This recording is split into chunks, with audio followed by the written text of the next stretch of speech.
കർത്താവിന്റെ നാമത്തിന് സ്തുതി.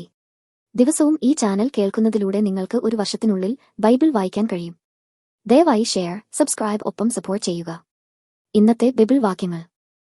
ദിനവൃത്താന്തം 1 പുസ്തകം 23 അധ്യായം 1 മുതലുള്ള വാക്യങ്ങൾ. 1 ദിനവൃത്താന്തം 23 അധ്യായം 1 മുതലുള്ള വാക്യങ്ങൾ. ദാവീദ് വയോധികനും കാലസമ്പൂർണനുമായപ്പോൾ തന്റെ മകനായ ശലോമോനെ ഇസ്രയേലിന് രാജാവാക്കി. അവൻ ഇസ്രയേലിന് പ്രഭുക്കന്മാരെയും പുരോഹിതന്മാരെയും ലേവ്യരെയും എല്ലാം കൂട്ടിവരുത്തി. ലേവ്യരിൽ 30 വയസ്സ് മുതൽ മേലോട്ടുള്ളവരെ എണ്ണി. ആളെണ്ണം പേരുപേരായി അവർ 38,000 ആയിരുന്നു. അവരിൽ 24,000 പേർ യഹോവയുടെ ആലയത്തിലെ വേല നടത്തേണ്ടുന്നവരും 6,000 പേർ പ്രമാണികളും ന്യായാധിപന്മാരും 4,000 പേർ വാതിൽ കാവൽക്കാരും 4,000 പേർ സ്തോത്രം ചെയ്യേണ്ടതിനു ദാവീദ് ഉണ്ടാക്കിയ വാദ്യങ്ങളാൽ യഹോവയെ സ്തുതിക്കുന്നവരുമായിരുന്നു. ദാവീദ് അവരെ ലേവി പുത്രന്മാരായ ഗേർശോൻ, കെഹാത്ത്, മെരാരി എന്നീ ക്രമപ്രകാരം കൂറുകളായി വിഭാഗിച്ചു. ഗേർശോന്യർ ലദ്ദാൻ, ശിമെയി. ലദ്ദാന്റെ പുത്രന്മാർ തലവനായ യെഹിയേൽ, സേഥാം, യോവേൽ ഇങ്ങനെ 3 പേർ.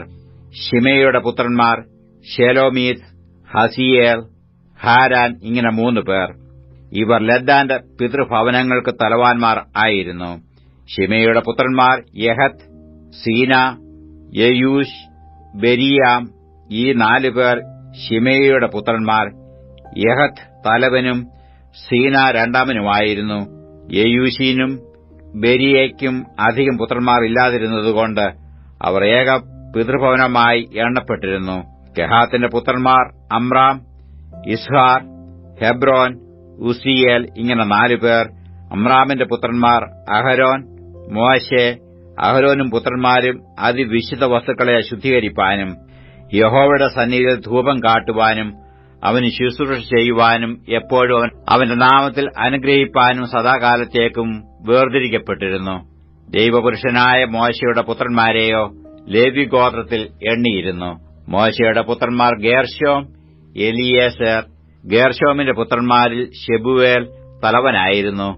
എലിയേസരിന്റെ പുത്രന്മാർ രഹബ്യാവ് തലവൻ. എലിയേസരിനു വേറെ പുത്രന്മാർ ഉണ്ടായിരുന്നില്ല.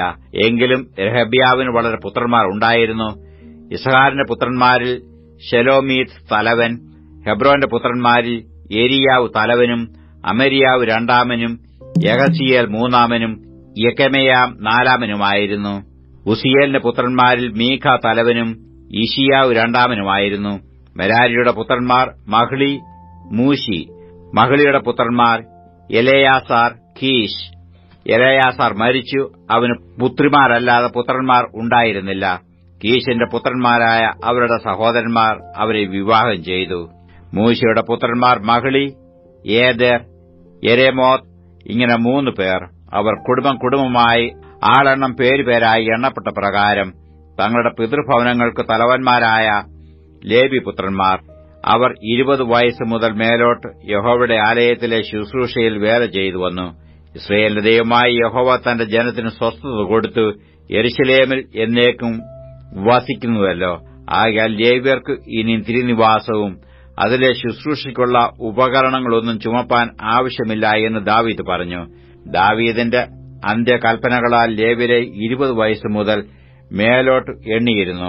അവരുടെ മുറയോ യഹോവയുടെ ആലയത്തിലെ ശുശ്രൂഷയ്ക്കായി പ്രാകാരങ്ങളിലും അറകളിലും സകല വിശുദ്ധ വസ്തുക്കളെയും ശുദ്ധീകരിക്കുന്നതിലും ദൈവാലയത്തിലെ ശുശ്രൂഷയുടെ വേലയ്ക്ക് അഹരോന്റെ പുത്രന്മാരെ സഹായിക്കുന്നതും കാഴ്ചയപ്പവും പുളിപ്പില്ലാത്ത ദോശകളായും ചട്ടിയിൽ ചുടുന്നതായും കുതിർക്കുന്നതായും അർപ്പിക്കുന്ന ഭോജനയാഗത്തിനുള്ള നേരിയ മാവും സകലവിധ പരിമാണവും അളവും നോക്കുന്നതും രാവിലെയും വൈകുന്നേരവും യഹോവയെ വാഴ്ത്തി സ്തുതിക്കേണ്ടതിന് ഒരുങ്ങി നിൽക്കുന്നതും യഹോവയ്ക്ക് ശബത്തുകളിലും അമാവാസ്യകളിലും ഉത്സവങ്ങളിലും യഹോവയുടെ സന്നിധിയിൽ നിരന്തരം അവയെക്കുറിച്ചുള്ള നിയമത്തിന് അനുസരണയായ സംഖ്യപ്രകാരം ഹോമയാഗങ്ങളെ അർപ്പിക്കുന്നതും സമാഗമന കൂടാരത്തിന്റെ കാര്യവും വിശുദ്ധ സ്ഥലത്തിന്റെ കാര്യവും യഹോവയുടെ ആലയത്തിലെ ശുശ്രൂഷയിൽ അവരുടെ സഹോദരന്മാരായ അഹരോന്റെ പുത്രന്മാരുടെ കാര്യവും വിചാരിക്കുന്നതും തന്നെ.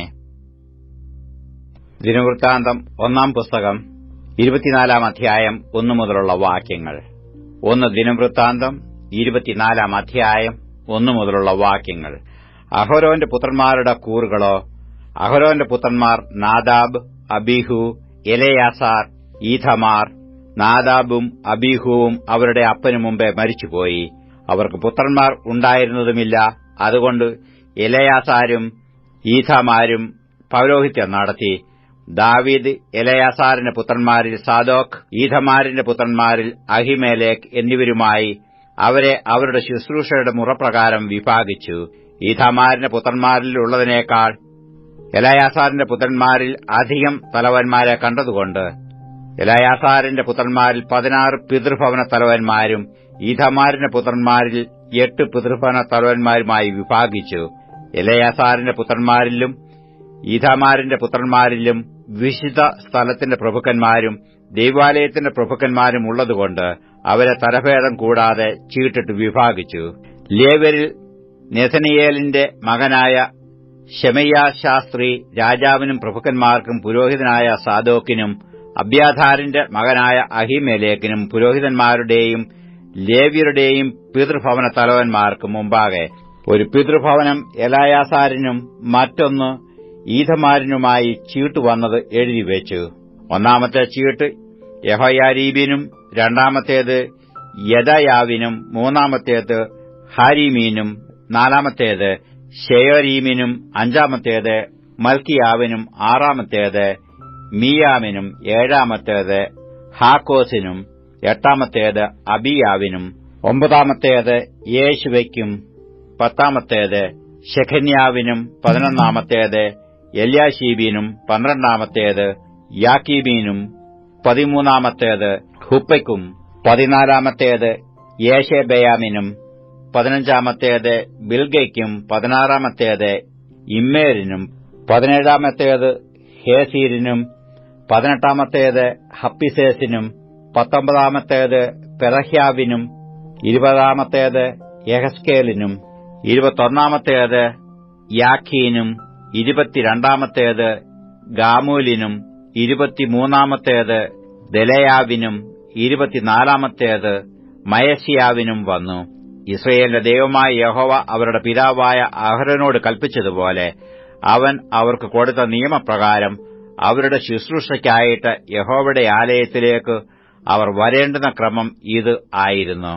ശേഷം ലേവിപുത്രന്മാരോ: അമ്രാമിന്റെ പുത്രന്മാരിൽ ശൂബായേൽ, ശൂബായേലിന്റെ പുത്രന്മാരിൽ ഹെഗ്ദയാവു, രഹബ്യാവോ, രഹബ്യാവിന്റെ പുത്രന്മാരിൽ തലവൻ ഇശിയാവു, യഹ്സ്യാര്യരിൽ ശെലോമോത്ത്, ശെലോമോത്തിന്റെ പുത്രന്മാരിൽ യഹത്ത്, ഹെബ്രോന്റെ പുത്രന്മാർ എരിയാവു തലവൻ, അമര്യാവ് രണ്ടാമൻ, യഹസിയേൽ മൂന്നാമൻ, യെക്കെമെയാം നാലാമൻ.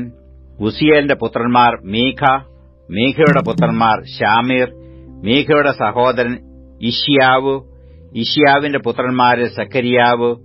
മെരാരിയുടെ പുത്രന്മാർ മഹ്ലി, മൂശി. യേസ്യാവിന്റെ പുത്രന്മാർ ബെനോ. മെരാരിയുടെ പുത്രന്മാർ യേസ്യാവിൽ നിന്ന് ഉത്ഭവിച്ച ബെനോ, ശോഹം, സക്കൂർ, ഇബ്രി. മഹ്ലിയുടെ മകൻ എലെയാസാർ, അവന് പുത്രന്മാർ ഉണ്ടായില്ല.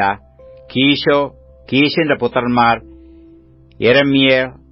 മൂശിയുടെ പുത്രന്മാർ മഹ്ലി, ഏദർ, എരിമോത്ത്. ഇവർ പിതൃഭവനമായി ലേവിയുടെ പുത്രന്മാർ. അവരും അഹരോന്റെ പുത്രന്മാരായ തങ്ങളുടെ സഹോദരന്മാരെപ്പോലെ തന്നെ ദാവീദ് രാജാവിനും സാദോക്കിനും അഹിമേലേക്കിനും പുരോഹിതന്മാരുടെയും ലേവ്യരുടെയും പിതൃഭവന തലവന്മാർക്ക് മുമ്പാകെ അതതു പിതൃഭവനത്തിൽ ഓരോ തലവൻ താന്താന്റെ ഇളയ സഹോദരനെപ്പോലെ തന്നെ ചീട്ടിട്ടു. ലൂക്കോസ് എഴുതിയ സുവിശേഷം 7-ാം അധ്യായം 1 മുതലുള്ള വാക്യങ്ങൾ. ലൂക്കോസ് 7-ാം അധ്യായം 1 മുതലുള്ള വാക്യങ്ങൾ. ജനം കേൾക്കെ തന്റെ വചനമൊക്കെയും പറഞ്ഞു തീർന്ന ശേഷം അവൻ കഫർന്നഹൂമിൽ ചെന്നു. അവിടെ ഒരു ശതാധിപന് പ്രിയനായ ദാസൻ ദീനം പിടിച്ചു മരിപ്പാറായിരുന്നു. അവൻ യേശുവിന്റെ വസ്തുത കേട്ടിട്ട് അവൻ വന്ന് തന്റെ ദാസനെ രക്ഷിക്കേണ്ടതിനോ അവനോട് അപേക്ഷിപ്പാൻ യഹൂദന്മാരുടെ മൂപ്പന്മാരെ അവന്റെ അടുക്കൽ അയച്ചു. അവർ യേശുവിന്റെ അടുക്കൽ വന്നു അവനോട് താൽപര്യമായി അപേക്ഷിച്ചു. നീ അത് ചെയ്തു കൊടുപ്പാൻ അവൻ യോഗ്യൻ. അവൻ നമ്മുടെ ജനത്തെ സ്നേഹിക്കുന്നു, ഞങ്ങൾക്ക് ഒരു പള്ളിയും തീർപ്പിച്ചു തന്നിരിക്കുന്നു എന്ന് പറഞ്ഞു.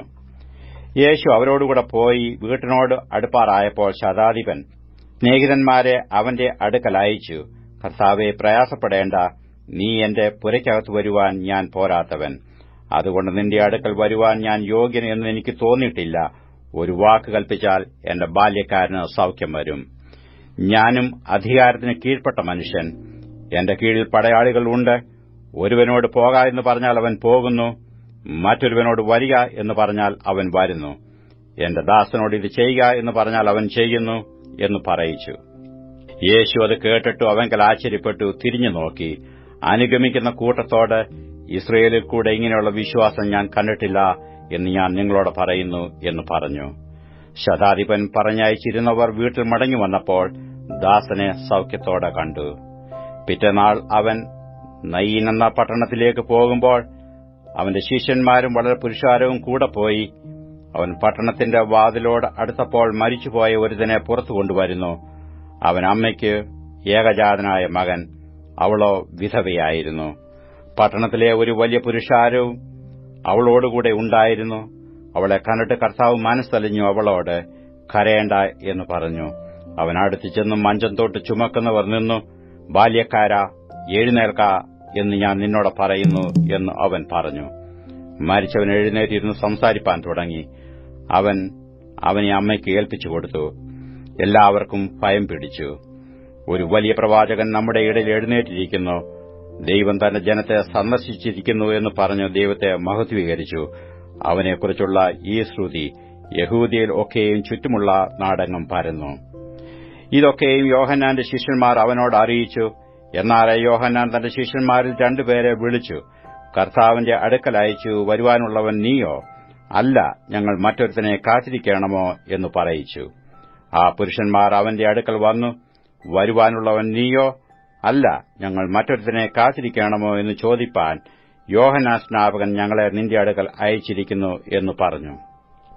ആ നാഴികയിൽ അവൻ വ്യാധികളും ദണ്ണങ്ങളും ദുരാത്മാക്കളും പിടിച്ച പലരെയും സൌഖ്യമാക്കുകയും പല കുരുടന്മാർക്ക് കാഴ്ച നൽകുകയും ചെയ്തിട്ടു അവരോട്, കുരുടർ കാണുന്നു, മുടന്തർ നടക്കുന്നു, കുഷ്ഠരോഗികൾ ശുദ്ധരായിത്തീരുന്നു, ചെകിടർ കേൾക്കുന്നു, മരിച്ചവർ ഉയർത്തെഴുന്നേൽക്കുന്നു, ദരിദ്രന്മാരുടെ സുവിശേഷം അറിയിക്കുന്നു എന്നിങ്ങനെ നിങ്ങൾ കാണുകയും കേൾക്കുകയും ചെയ്യുന്നത് യോഹന്നാനെ ചെന്ന് അറിയിപ്പീൻ. എന്നാൽ എങ്കൽ ഇടറിപ്പോകാത്തവൻ ഭാഗ്യവാൻ എന്ന് ഉത്തരം പറഞ്ഞു. യോഹന്നാന്റെ ദൂതന്മാർ പോയ ശേഷം അവൻ പുരുഷാരത്തോട് യോഹന്നാനെക്കുറിച്ച് പറഞ്ഞു തുടങ്ങിയത്, നിങ്ങൾ എന്ത് കാണുവാൻ മരുഭൂമിയിലേക്ക് പോയി? കാറ്റിനാൽ ഉലയുന്ന ഓടയോ? അല്ല, എന്ത് കാണുവാൻ പോയി? മാർദ്ദവ വസ്ത്രം ധരിച്ച മനുഷ്യനെയോ? മോടിയുള്ള വസ്ത്രം ധരിച്ചു സുഖഭോഗികളായി നടക്കുന്നവർ രാജധാനികളിൽ അത്രേ. അല്ല, എന്ത് കാണുവാൻ പോയി? ഒരു പ്രവാചകനെയോ? അതെ, പ്രവാചകനിൽ മികച്ചവനെ തന്നെ എന്ന് ഞാൻ നിങ്ങളോട് പറയുന്നു. ഞാൻ എന്റെ ദൂതനെ നിനക്ക് മുമ്പായി അയക്കുന്നു, അവൻ നിന്റെ മുമ്പിൽ നിനക്ക് വഴിയൊരുക്കും എന്ന് എഴുതിയിരിക്കുന്നത് അവനെക്കുറിച്ചാകുന്നു. സ്ത്രീകളിൽ നിന്ന് ജനിച്ചവരിൽ യോഹന്നാനേക്കാൾ വലിയവൻ ആരുമില്ല. ദൈവരാജ്യത്തിൽ ഏറ്റവും ചെറിയവനോ അവനിലും വലിയവൻ എന്ന് ഞാൻ നിങ്ങളോട് പറയുന്നു. എന്നാൽ ജനമൊക്കെയും ചുങ്കക്കാരും കേട്ടിട്ട് യോഹന്നാന്റെ സ്നാനം ഏറ്റതിനാൽ ദൈവത്തെ നീതീകരിച്ചു. എങ്കിലും പരീശന്മാരും ന്യായശാസ്ത്രിമാരും അവനാൽ സ്നാനമേൽക്കാതെ ദൈവത്തിന്റെ ആലോചന തങ്ങൾക്ക് വൃഥാവാക്കിക്കളഞ്ഞു. ഈ തലമുറയിലെ മനുഷ്യരെ ഏതിനോട് ഉപമിക്കേണ്ടു? അവർ ഏതിനോട് തുല്യം? ഞങ്ങൾ നിങ്ങൾക്കായി കുഴലൂതി, നിങ്ങൾ നൃത്തം ചെയ്തില്ല. ഞങ്ങൾ നിങ്ങൾക്കായി വിലാപം പാടി, നിങ്ങൾ കരഞ്ഞില്ല എന്ന് ചന്തസ്ഥലത്തിരുന്ന് അന്യോന്യം വിളിച്ചു പറയുന്ന കുട്ടികളോട് അവർ തുല്യർ. യോഹന്നാൻ സ്നാപകൻ അപ്പം തിന്നാതെയും വീഞ്ഞു കുടിക്കാതെയും വന്നിരിക്കുന്നു, അവന് ഭൂതം ഉണ്ട് എന്ന് നിങ്ങൾ പറയുന്നു. മനുഷ്യപുത്രൻ തിന്നും കുടിച്ചും കൊണ്ട് വന്നിരിക്കുന്നു. തിന്നിയും കുടിയനുമായ മനുഷ്യൻ ചുങ്കക്കാരുടെയും പാപികളുടെയും സ്നേഹിതനെന്ന് നിങ്ങൾ പറയുന്നു. ജ്ഞാനമോ തന്റെ എല്ലാ മക്കളിലും നീതീകരിക്കപ്പെട്ടിരിക്കുന്നു. പരീശന്മാരിൽ ഒരുത്തൻ തന്നോടുകൂടെ ഭക്ഷണം കഴിപ്പാൻ അവനെ ക്ഷണിച്ചു. അവൻ പരീശന്റെ വീട്ടിൽ ചെന്ന് ഭക്ഷണത്തിനിരുന്നു. ആ പട്ടണത്തിൽ പാപിയായ ഒരു സ്ത്രീ അവന് പരീശന്റെ വീട്ടിൽ ഭക്ഷണത്തിനിരിക്കുന്നത് അറിഞ്ഞ് ഒരു വെൺകൽ ഭരണി പരിമളതൈലം കൊണ്ടുവന്നു. പുറകിൽ അവന്റെ കാൽക്കൽ കരഞ്ഞുകൊണ്ട് നിന്ന് കണ്ണുനീർകൊണ്ട് അവന്റെ കാൽ നനച്ചു തുടങ്ങി. തലമുടി കൊണ്ട് തുടച്ചു, കാൽ ചുമ്മിച്ചു, തൈലം പൂശി. അവനെ ക്ഷണിച്ച പരീശൻ അത് കണ്ടിട്ട്, ഇവൻ പ്രവാചകൻ ആയിരുന്നുവെങ്കിൽ തന്നെ തൊടുന്ന സ്ത്രീ ആരെന്നും എങ്ങനെയുള്ളവളെന്നും അറിയുമായിരുന്നു. അവൾ പാപിയല്ലോ എന്ന് ഉള്ളിൽ പറഞ്ഞു.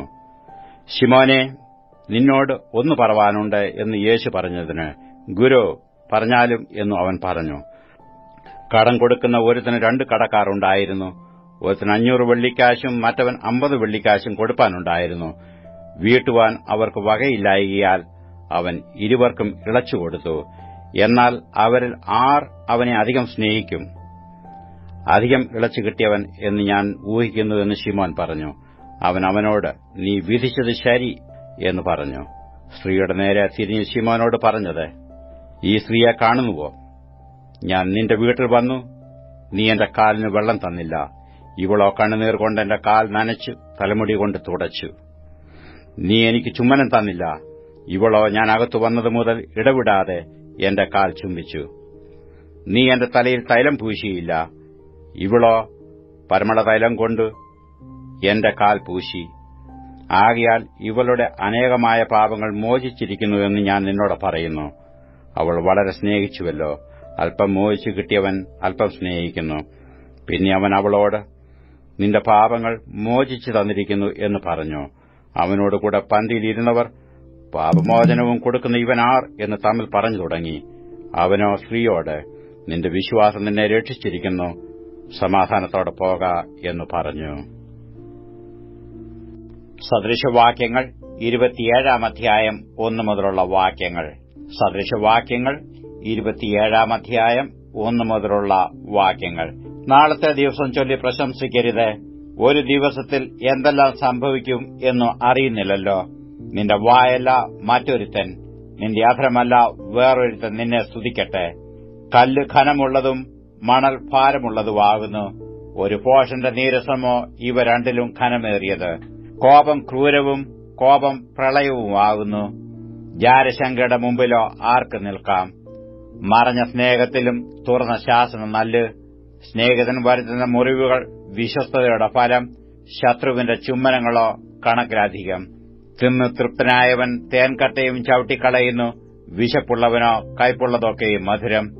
കൂടുവിട്ടലയുന്ന പക്ഷിയും നാടുവിട്ടുഴലുന്ന മനുഷ്യനും ഒരുപോലെ. തൈലവും ധൂപവും ഹൃദയത്തെ സന്തോഷിപ്പിക്കുന്നു. ഹൃദയാലോചനയുള്ള സ്നേഹിതന്റെ മാധുര്യവും അങ്ങനെ തന്നെ. നിന്റെ സ്നേഹിതനെയും അപ്പന്റെ സ്നേഹിതനെയും ഉപേക്ഷിക്കരുത്. തന്റെ കഷ്ടകാലത്ത് സഹോദരന്റെ വീട്ടിൽ പോകുകയും അരുത്. ദൂരത്തെ സഹോദരനിലും സമീപത്തെ അയൽക്കാരൻ നല്ലത്. മകനെ, എന്നെ നിന്ദിക്കുന്നവനോട് ഞാൻ ഉത്തരം പറയേണ്ടതിന് നീ ജ്ഞാനിയായി എന്റെ ഹൃദയത്തെ സന്തോഷിപ്പിക്ക. വിവേകമുള്ളവൻ അനർത്ഥം കണ്ടു ഒളിച്ചുകൊള്ളുന്നു. അല്പബുദ്ധികളോ നേരെ ചെന്ന് ഛേദപ്പെടുന്നു. അന്യനുവേണ്ടി ജാമ്യം നിൽക്കുന്നവന്റെ വസ്ത്രം എടുത്തുകൊള്ളുക. പരസ്ത്രീക്ക് വേണ്ടി ഉത്തരവാദിയാകുന്നവനോട് പണയം വാങ്ങുക. അധികാരത്തിൽ എഴുന്നേറ്റ് സ്നേഹിതനെ ഉച്ചത്തിൽ അനുഗ്രഹിക്കുന്നവന് അത് ശാപമായി എണ്ണപ്പെടും. പെരുമഴയുള്ള ദിവസത്തിൽ ഇടവിടാത്ത ചോർച്ചയും കലഹകാരിയായ സ്ത്രീയും ഒരുപോലെ. അവളെ ഒതുക്കുവാൻ നോക്കുന്നവൻ കാറ്റിനെ ഒതുക്കുവാൻ നോക്കുന്നു. അവന്റെ വലം കൈകൊണ്ട് എണ്ണയെ പിടിപ്പാൻ പോകുന്നു. ഇരുമ്പ് ഇരുമ്പിന് മൂർച്ച കൂട്ടുന്നു. മനുഷ്യൻ മനുഷ്യന് മൂർച്ച കൂട്ടുന്നു. അത്തി കാക്കുന്നവൻ അതിന്റെ പഴം തിന്നും. യജമാനെ സൂക്ഷിക്കുന്നവൻ ബഹുമാനിക്കപ്പെടും. വെള്ളത്തിൽ മുഖത്തിനൊത്തവണ്ണം മുഖത്തെ കാണുന്നു. മനുഷ്യൻ തന്റെ ഹൃദയത്തിനൊത്തവണ്ണം മനുഷ്യനെ കാണുന്നു. പാതാളത്തിനും നരകത്തിനും ഒരിക്കലും തൃപ്തി വരുന്നില്ല. മനുഷ്യന്റെ കണ്ണിനും ഒരിക്കലും തൃപ്തി വരുന്നില്ല. വെള്ളിക്ക് പുടവും പൊന്നിനു മൂശയും ശോധന. മനുഷ്യനോ അവന്റെ പ്രശംസ. ഭോഷനെ ഉരലിലിട്ട് ഉലക്കൊണ്ട് അവൽ പോലെ ഇടിച്ചാലും അവന്റെ ഭോഷത്വം വിട്ടുമാറുകയില്ല. നിന്റെ ആടുകളുടെ അവസ്ഥ അറിയുവാൻ ജാഗ്രതയായിരിക്കുക. നിന്റെ കണ്ണുകാലുകളിൽ നന്നായി സൃഷ്ടിവെക്കുക. സമ്പത്ത് എന്നേക്കും ഇരിക്കുന്നതല്ലോ. കിരീടം തലമുറ തലമുറയോളം ഇരിക്കുമോ? പുല്ല് ചെത്തി കൊണ്ടുപോകുന്നു. ഇളംപുല്ല് മുളച്ചു വരുന്നു. പർവ്വതങ്ങളിലെ സസ്യങ്ങളെ ശേഖരിക്കുന്നു. കുഞ്ഞാടുകൾ നിനക്ക് ഉടുപ്പിനും കോലാടുകൾ നിലത്തിന്റെ വിലയ്ക്കും ഉതകും. കോലാടുകൾ പാൽ നിന്റെ ആഹാരത്തിനും നിന്റെ ഭവനക്കാരുടെ അഹോവൃത്തിക്കും നിന്റെ ദാസിമാരുടെ ഉപജീവനത്തിനും മതിയാകും.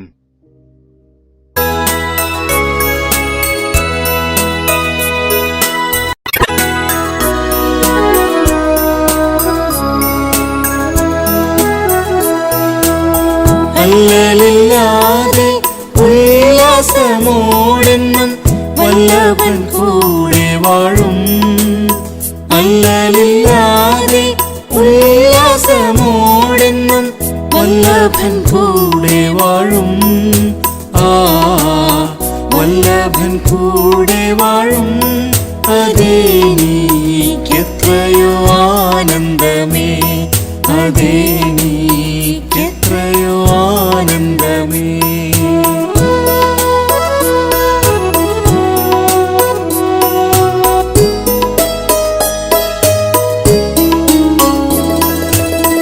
മഹിമയിൻ രാജൻ മണവാളനായി വെളിപ്പെടും നാളാസന്നം.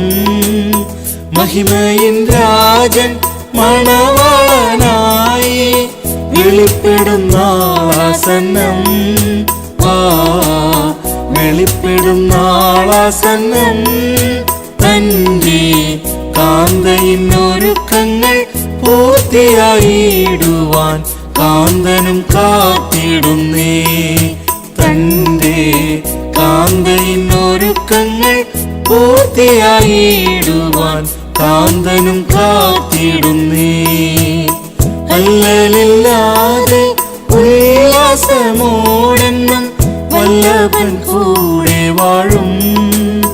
അല്ലലില്ലാതെ ഉല്ലാസമോടെന്നും വല്ലഭൻ കൂടെ വാഴും.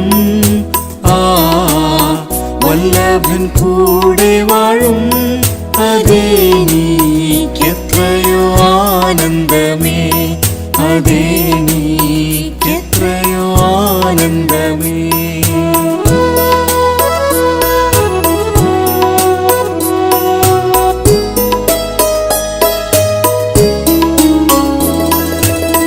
പഴിദൂഷിയാക്ഷേപം പരിഹാസം നിന്ദകൾ സഹിച്ചിടും തൻ സഭയ്ക്കായി. പഴിദൂഷിയാക്ഷേപം പരിഹാസം നിന്ദകൾ സഹിച്ചിടും തൻ സഭയ്ക്കായി. സഹിച്ചിടും തൻ സഭയ്ക്കായി. വേഗം തേജസ്സിൽ വാടാത്ത കിരീടവുമായവൻ വാനിൽ വെളിപ്പെടുമേ. വേഗം തേജസ്സിൽ വാടാത്ത കിരീടവുമായവൻ വാനിൽ വെളിപ്പെടുമേ. അല്ലലില്ലാതെ ഉല്ലാസമോടെന്നും വല്ലഭൻ കൂടെ വാഴും.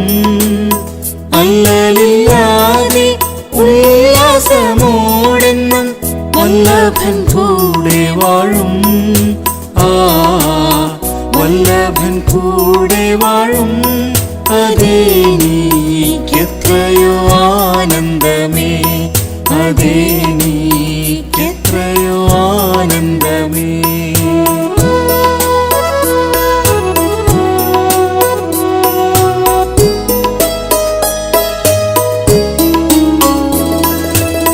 സ്വർഗസൗഭാഗ്യത്തിനുടമയെന്നുടയതെന്നോർത്തു ഞാനോടിടുന്നു. സ്വർഗസൗഭാഗ്യത്തിനുടമയെന്നുടയതെന്നോർത്തു ഞാനോടിടുന്നു. ഓർത്തു ഞാനോടിടുന്നു. എന്റെ വിശ്വാസം കാത്തു ഓട്ടം തികയ്ക്കുവാൻ നവബലം പ്രാപിക്കുമേ. എന്റെ വിശ്വാസം കാത്തു ഓട്ടം തികയ്ക്കുവാൻ നവബലം പ്രാപിക്കുമേ. അല്ലലില്ലാതെ ഉല്ലാസമോടെന്നും വല്ലഭൻ കൂടെ വാഴും. അല്ലലില്ലാതെ ഉല്ലാസമോടെന്നും വല്ലഭൻ കൂടെ വാഴും. വല്ലഭൻ കൂടെ വാഴും. അതെനിക്കെത്രയോ ആനന്ദമേ, അതെനിക്കെത്രയോ ആനന്ദമേ.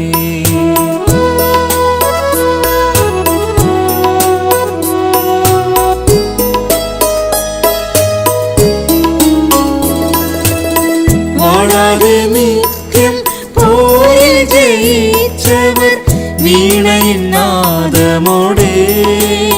വാഴാതെ നിത്യം പോരിൽ ജയിച്ചവർ വീണയിൻ നാദമോടെ വീണയിൻ നാദമോടെ അന്ന് ആരും പാടാതുള്ള ഗാനങ്ങളാലവർ പ്രിയനെ വാഴ്ത്തിടുമേ. അന്ന് ആരും പാടാതുള്ള ഗാനങ്ങളാലവർ പ്രിയനെ വാഴ്ത്തിടുമേ. അല്ലലില്ലാതെ ഉല്ലാസമോടെന്നും വല്ലഭൻ കൂടെ വാഴും. അല്ലലില്ലാതെ ഉല്ലാസമോടെന്നും വല്ലഭൻ കൂടെ വാഴും. വല്ലഭൻ കൂടെ വാഴും. അതെനിക്കെത്രയോ ആനന്ദമേ, അതെനിക്കെത്രയോ ആനന്ദമേ.